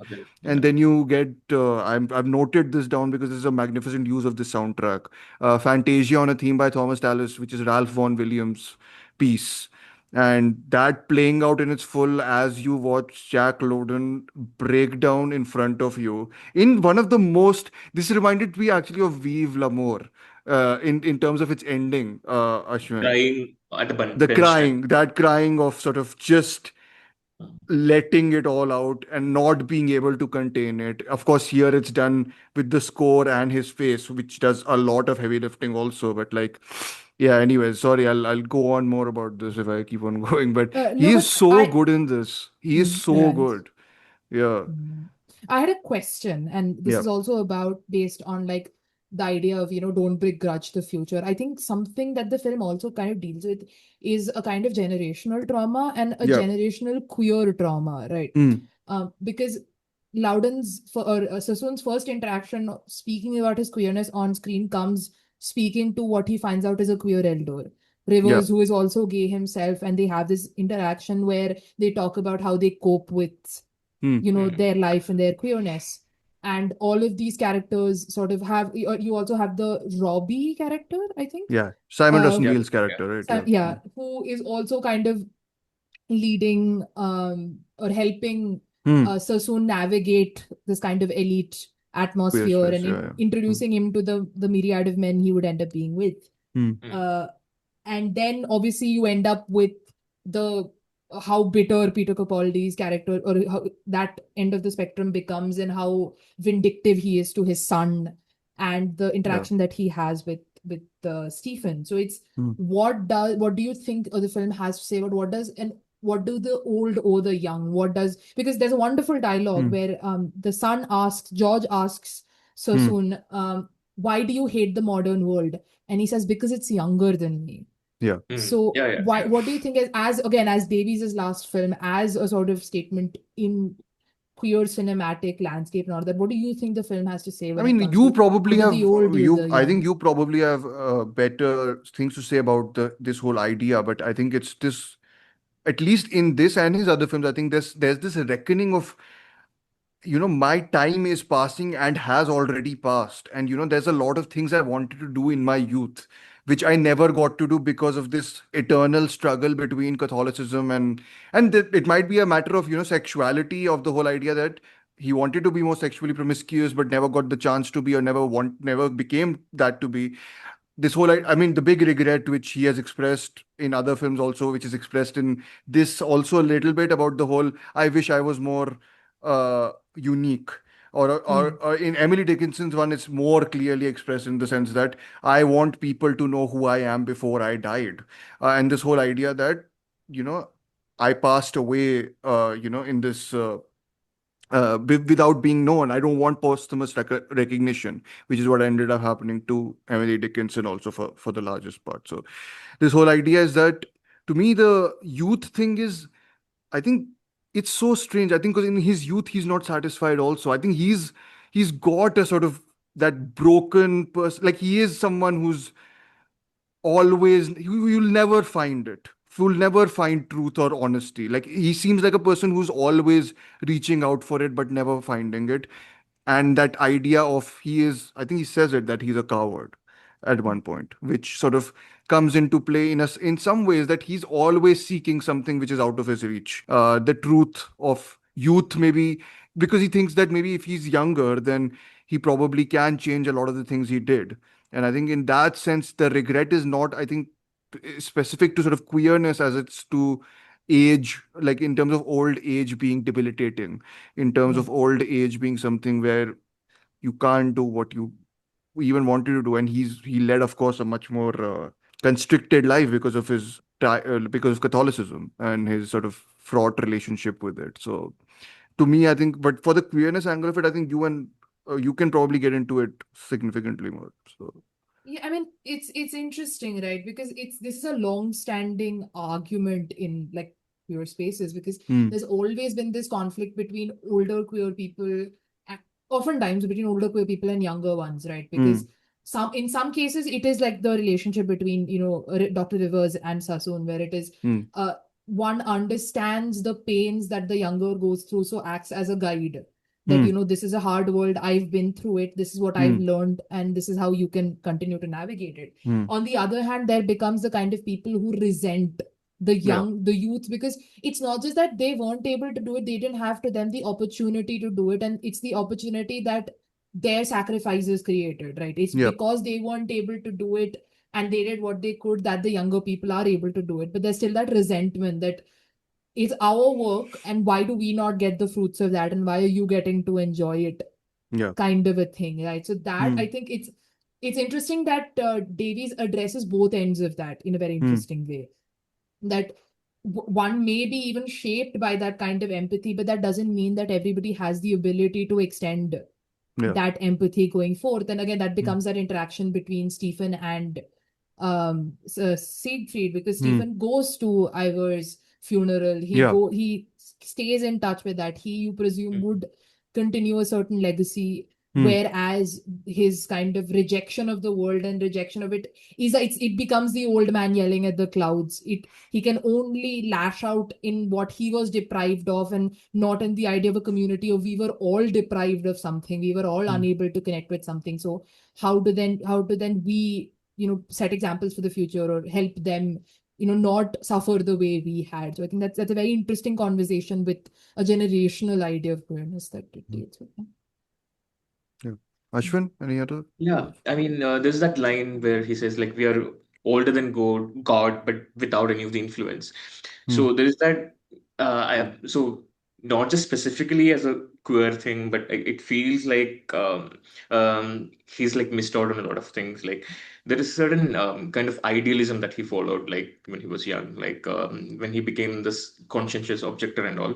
So he was not willing to make any sort of adjustments in a way, like even when he decided to marry the girl, I think Tom Blight's character and all, he's like, okay, this is what I can do, like, there's a sort of acceptance there. But I think Sassoon's character never really accepted it. He became just grown bitter and bitter and bitter until the end. Like when he proposes to the wife, like he says, like, I see like a future in you or something like that. And later on, I see my future in you, probably, or I see a potential exactly. redemption of myself. My whole future depends on you. Yeah. And Which later on, that is is repeated. yeah. Later on, when he's like basically finding a sort of purpose in her. Later on, when the child George is born, he says, like, my whole future depends on him. And then she says, you once told that to me. Yeah. Like, And it's so followed by like silence, like total silence. right. So he's like grasping on straws for like to find certain sort of like purpose, like, for his life. And he doesn't seem to be very satisfied with the reception that he got for his work as a poet. As a like, which poet, talks yeah. about- So he's like entirely like unfulfilled in like every sense of the word. So like it's just so tragic when you like lay it out like that. Like in every single aspect of his life, he was unsatisfied. I mean, it has a sort of I mean, he's not as so I think he lacks the sort of he's not a pawn. He's actually someone who, like, actively fights He doesn't against. absolutely. He So, actively fights against. I mean, and this is what I want, he and I'm not loses going to to adjust it, if even you an want to say inch. it. Yeah, and Right. because I was thinking the other person who's been this tragic a character recently, which I remember, and is actually very good, but is a pawn, is Robert De Niro's character in Irishman, because he's again a war thing. He's a post-war thing, but he's indebted entirely to these two big hands controlling him and essentially dictating all his actions. And before he can react, it's too late. And then he's seeking salvation again in God, and a sort of, reckoning with that. So to me, it fits in quite well actually with both of them. In that, it's a different thing though. Here he is, like, I think that's the beauty of, I think, Loden's performance. It is a performance in the sense that it's not, it's not quote unquote restrained. He's got a flair of speaking. He feels like he is idealistic. He feels like he wants to say stuff, but he's got that sort of really calm and sad face when he doesn't speak and when he like slouches, that you kind of get this weight of the world entirely resting on his shoulders. So I think to me, his performance really gets this whole idea of this man wanting to seek something, but consistently finding a way to miss it, or even I think there is a hint that if even if it was there, he won't commit to it, which is the whole easy to tears or something, right? Which is like Yeah. easy to Slow some to love, easy slow to to tears. easy to cry, slow to love, or something like that. It is like that. So like that commitment of like taking that leap because he could have, of course, the retaining memory of it all is that Wilfred was the perfect one, right? That Wilfred lost his life like his brother at in the war, and that has left this irreparable hole in him which he's trying to fill. So yeah, I mean, and their departing segment is like magnificently brief, but like feels elongated, but then is cut short. So it's got that idea of being both very long and being very short. That image of Yeah. them floating in that swimming pool for like Yeah. that brief second of time where they are together or like are barely together because it's separated by this tennis netting which then translates. So it's a lot of that stuff to me, but I just fundamentally relate to that cowardice, I guess. So No, what can I I think say? it's a line in Jean-Paul Sartre's Mm, play No Exit. It's a very famous line where so the character is in hell, and hell mm, is a room with no mirrors and three people mm, in it. And in the middle of the play, the door to hell opens to mm, leave, and nobody does. mm. And so the idea is that the misery of the hell becomes the only thing that you know, and the only it becomes your normal, Yeah. and then you don't have the ability to just let that go, right? Like you could probably have something on the other end, but this is what you have, this is what you've been subject to. So then Yeah. you don't know how to walk out, even though your entire life I mean, you is you talking define your about wanting existence by it, no? by it. And Like the that defines your it's existence. Yeah. it becomes, again, the point is that there are no mirrors, so they can only see themselves through the other two people. Yeah. Yeah. In the play, there's one man and two women, and one of the women puts on makeup, and she asks the Mm, woman, the other two people, is my makeup put on properly? When she asks mm, the man, the other woman says, oh, he will only say it looks good because he wants to have sex with you. mm. And if when she asks the woman, it's like, can I believe you, because you probably want to have sex with him, so even if it's Okay. bad, you will so Yeah. the closing line of the film of the story is hell is other people. That's where the line comes from. No, Wow. but it I relate. I know you love it. You will adore No Exit. But it's the idea that so much of what you know is of yourself is through the Yeah. people around you, that Mm, because the entire play is about them wanting to escape, them banging at mm. the door, them doing anything to open the door and leave. But Mm. And then this when it actually opens, sounds like nobody a does. Buñuel film, The Exterminating Exterminating Angel, Angel. Yeah. which is also a very good film. So It's very yeah, good. yeah. Yeah. Imagine going from Terence Davies to Exterminating Angel. That's a good one. I think that I did not expect to make that leap. Thank you, Chris, for reminding us that what was the motto? We began with "kill all people," and now what was Yeah. the ending? Peop- Hell is other people. Endless other people, yeah. that is the point of these episodes, right? That's the That, perfect yes, capper to Mr. this. Dev Saran, we know, sir. We know, sir. Yeah. You've selected these movies, so don't even like circle back to this on me. This is what you are bringing. True. I So. mean, you picked Benediction, I picked Pink Flamingos, So so yeah, we Pink did. Flamingos is even more overt with it. It like actually has someone being killing all people in some ways. Yeah. Indeed. Any other thoughts on Benediction, guys? No, please, I'm not in the mood to like get No, more into a sort of self lots more, exercise, but self exorcism of some Already kind. like depressed talking about it, I guess. we I are know, waiting I till know. like Dhruv has the moment where he's sitting and like crying on On camera. the bench, you want to see Honestly. me cry? Wow. How wonderful. I Anyway, mean, that's what people on my podcast want me to do. On our that podcast. that But will happen in 2 days' time as we record this. When oh I take you to yeah, of watch Welcome to course. the Jungle and you sit in your That's a seat different in sort of crying. That's like when you're getting electrocuted, sort of that sort of crying. Not and we'll not this yeah, one. we'll Yeah. enjoy the world's first post-interval sequence and all that fun stuff. Please stop putting this in the benediction ending section, please, Chris. We've had that You are the big. editor. You can decide what Yeah, to I do. I'm will gonna cut say, it out. Like I mean, the last time the most egregious one was Gheraiya and yeah, what was it? I was Tropical editing, so I Malady. didn't cut. Yeah. Jesus Christ, honestly, like I mean, have. sir, I mean, I'm blaming Prakhar for this. Put Sandeep Reddy Vanga and Kerala Yeah, why are you in a blaming me? thumbnail for Yeah, it's not I put any. it. I was asked. They were like, "Oh, this sounds like a good hook." I'm like, "Sure, go for it. What else will I say?" So And you a reel approved with it, that sir. image, like that poster Yeah, with real That to they image. only It made. is No, that is a hate crime, sir. During Pride I Month. told this to Prakhar. Okay, you blame the woman, Chris. I mean, also you made you are singing. You got me to sing "ये बंधन तो प्यार का बंधन है" in the middle of us Karan discussing Arjun is a Kerala. nice Okay, song, a nice movie compared to Animal. Okay, sure, sure. you will know this. You've Anyways, watched it 5 times. I watched it one time, sir. No, not Karan One Arjun. Animal. I watched it 3 times, sir. So Let's okay, not yeah. exaggerate. Anyway, I'm not the animal fan here, as was established in earlier Nobody's an episode. animal fan here. Nice denial. Your denial is a river See, in I am a fan Egypt. of Benediction, so I Again. can't be a fan of Animal. Okay, I don't Why have the does this come courage. up every episode? I don't know.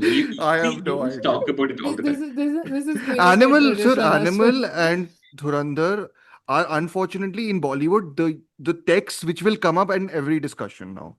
Like, Yeah, like if it half just of our is. recording of the last Apparently, you guys discussed Dhurandhar a lot in that. Spy So, Universe thing is yeah. half of discussion on Dhurandhar only. Yeah, I Anyways, think that's just par for course. So, like, they're two such big films that yeah. we are just like, sure, throw them in. Or throw them The out, more like. But yeah, two more galleys, we will give one more opportunity to kind of a thing. I guess so. Man, I have not seen Dhurandhar, so I don't know. I cannot say anything. Even I haven't. Anyway, Yeah.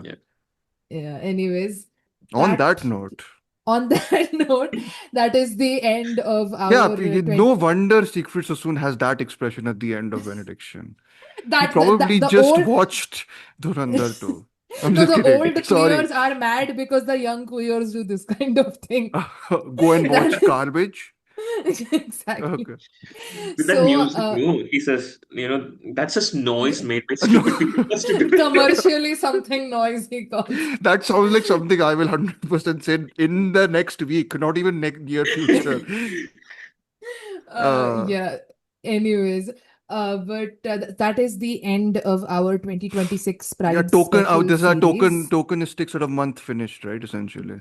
Obviously, that doesn't mean we're going to stop because we are not that tokenistic. We're going to stop talking about queer cinema. We have lots of just to fun clarify, stuff if we were planned. tokenistic, we wouldn't have selected these films to discuss. Absolutely. Yeah. We would have talked about this. Would have been a discussion on heated rivalry. Brokeback Mountain. Heartstopper. Heartstopper, Brokeback Mountain, and all the quote This is unquote for the big Terence texts. Davies fans, which is like 2 of them. Please listen to this. Which is like 3 people, and that is 3 of us. Yeah, that's not true. Don't be rude. He's got a decent following in UK. Yeah. UK. But I mean, I discovered him from a UK critic only, so I can just say from that angle. Yeah. Interesting. How else will I discover it, Chris? मैं ऐसी थोड़ी ना दिमाग में थोड़ी ना मेरा आएगा. Let's watch a Terence Davies film. Sure, sir. Anyways, lots of interesting queer texts to discuss as the year goes along. One, I'm pretty sure we're going to have, if we get to discuss, which is Blue Film. I think all of us have thoughts on. Are we discussing it? Some point, I would hope. Maybe When? year-end roundups and things like that. Sure. When we do that kind of I a have thing. to say, I've kind of forgotten about it already. That's fine. I mean, Teenage Sex and Death at Camp Masma will That's the big definitely one. get talked about, and we'll be talking about her their earlier work. Their earlier work, and we can have like a we proper apologize discussion for on doing the her there. I apologize. It's there. Yeah. How meticulous was that, Chris? Like imagine, like trying to. I'm doing Akshay Kumar in Welcome to the Jungle, making mistakes. And I am applauding as you say that. But the softest way possible. Sorry. But but it'll also be without Amartya being the salty man, because when you talked about, I saw the TV Glow, I remember last time Amartya was bitching about it the whole time. Yeah, because there's a lot of people who didn't like it, so which is fair. No, but we'll get to bask in our enjoyment of that film and talk about. We are all going to the World's Fair also. Yeah. We're all going to the World's Fair, which I adore. Also, hopefully next year when Todd Haynes' new film comes out, we'll be doing. Wow. Yeah. Already talking about that. Yeah, I mean, I'm very excited for it. You think we'll be on air by then? What does that mean? And then don't you think our podcast will be banned after us talking about Main Vapas Aunga? Let's hope not. Okay. I really want to talk about Todd Haynes' work. And that I am also very much. I'm a Todd Haynesian, whatever that means. Yeah. So again, whatever films come out throughout the year, we'll hopefully interesting text we'll talk about at the end of the year.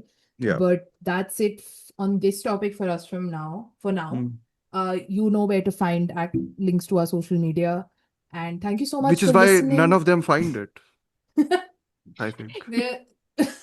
I mean, They're in the Kidding. description. Yeah, they You can are. find, if you want to follow us, you can do that. You can listen to us bitch about all sorts of, big films that Bitch, we've everybody talked about loves. like 9 films in this past month and we've raved about almost all of them. What are you saying? Yeah, but then the big film which everybody is raving about right now, and the previous big film also which everybody was raving about this year, are both films that you and I There are have films which are endlessly bitched there are about. films which are popular, which we've also liked, by the way. For example, Backrooms. This I speak as Ashwin and me have liked. Chris, I don't speak I for. also liked. Chris I slept was in it. with you. For 5 minutes, sir, less than. But I did quite like it still. But yeah. Anyways, thank you so much for listening, and khatam.